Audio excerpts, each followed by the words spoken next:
Welcome back everyone, Darshan is here with another take video. तो दोस्तों आज के इस टेक वीडियो के अंदर मैं कंपैरिजन करने वाला हूँ ये दो लेंसेज को, जिसके अंदर ये जो लेंसेज मेरे हाथ में है वो है प्राइम लेंस एंड ये वाला जो लेंस है वो है किट लेंस। एंड देखेंगे दोस्तों कि ये दोनों लेंस में से कौन सा लेंस बेहतरीन है फोटोग्राफी करने के लिए एंड सिनेमेटोग्राफी करने के लिए। और वीडियो में आगे बढ़ने से पहले अगर आपने हमारे चैनल को अभी तक सब्सक्राइब नहीं किया है तो जल्दी से जाके चैनल को सब्सक्राइब कर लीजिए एंड साथ में उस नोटिफिकेशन बेल आइकन को भी क्लिक करके उसको ऑल नोटिफिकेशन के ऊपर क्लिक कर दीजिएगा। So without wasting any time चलिए वीडियो को शुरू करते हैं।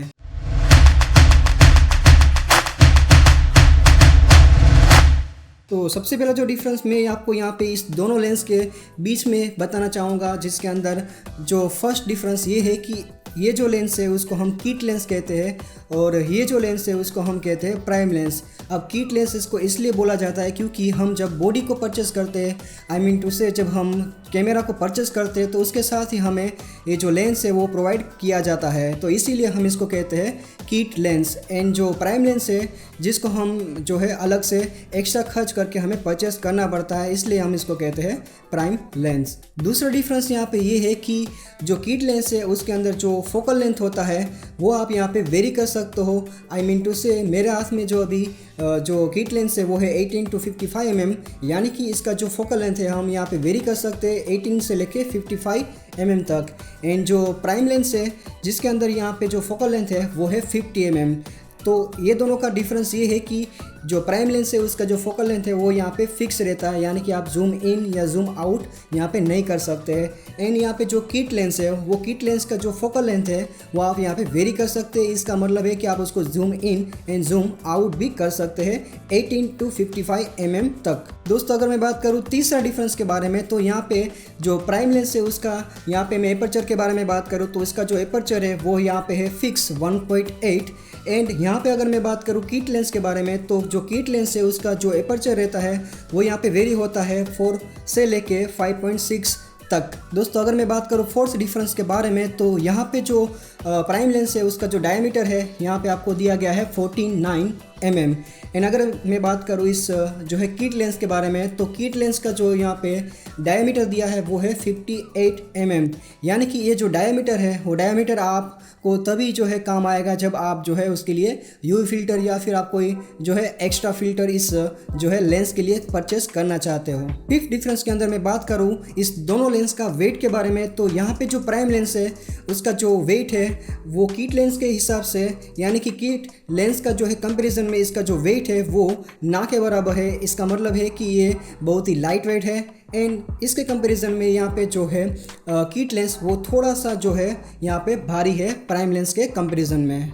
डिफरेंस नंबर 6 के अंदर मैं बात करना चाहूँगा यहाँ पे इमेज स्टेबलाइजेशन के बारे में। तो किट लेंस के अंदर आप देखोगे तो आपको यहाँ पे जो है एक इनबिल्ट जो है स्टेबलाइजेशन का यहाँ पे ऑप्शन मिलता है, जिसको आप यहाँ पे टर्न ऑन या टर्न ऑफ कर सकते हैं।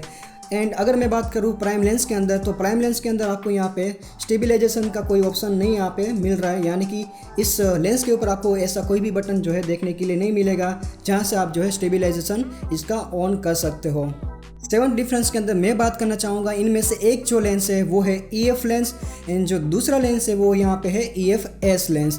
अब यहाँ पे EF lens and EF-S lens क्या है तो मैं आपको जो है शॉर्ट में बता दूँ तो EF जो लेंस है वो हम यहाँ पे फुल बॉडी के ऊपर हम जो है यूज़ कर सकते हैं एंड जो EF-S लेंस है उसको हम सिर्फ और सिर्फ जो है क्रॉप बॉडी के ऊपर यहाँ पे यूज़ कर सकते हैं।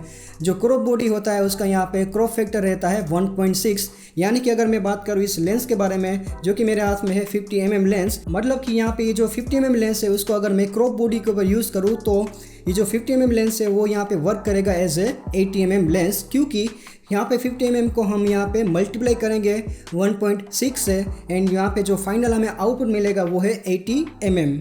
डिफरेंस नंबर 8 के अंदर मैं बात करना चाहूँगा यहाँ पे लो लाइट कंडीशन के बारे में। तो अगर आप लो लाइट कंडीशन के अंदर यूज़ करना चाहते हो तो मैं आपको सजेस्ट करूँगा कि आप जो है 50 mm लेंस को यूज़ करिए, क्योंकि उसका जो एपर्चर है वो आप यहाँ पे जा सकते हैं 1.8 तक। एंड यहाँ पे जो किट लेंस है उसका जो एपर्चर है वो है यहाँ पे 4 से लेके 5.6, यानी कि ये जो है लो लाइट के अंदर प्राइम लेंस की तरह जो है अच्छे से जो है परफॉर्म नहीं करता है।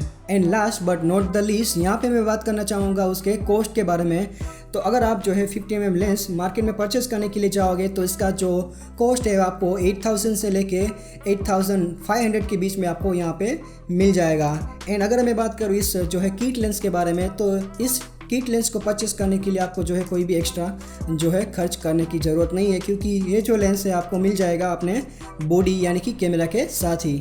तो यहाँ पे दोस्तों दोनों का जो है अपना अपना एक फ़ायदा है। किट लेंस जो है आपको उसके लिए कोई भी एक्स्ट्रा खर्च करने की ज़रूरत नहीं है।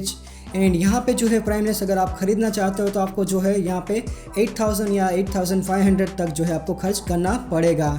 मगर दोस्तों यहाँ पे किट लेंस का कुछ जो है लिमिटेशन है, तो अगर आप उस लिमिटेशन को ओवरकम करना चाहते हो तो यहाँ पे आप खरीद सकते हैं 50 mm prime lens. So I hope guys कि prime lens and kit lens के बीच का जो डिफरेंस है आपके दिमाग में क्लियर अभी हो चुका होगा। सो अगर आपको ये वीडियो पसंद है तो वीडियो के ऊपर जरूर से लाइक कीजिए, वीडियो को शेयर कीजिए। एंड अगर आपको कोई भी डाउट है तो आप नीचे कॉमेंट सेक्शन में मुझे पूछ सकते हैं। So as always I will see you in my next video. Until you do whatever you wanted to do and bye for now।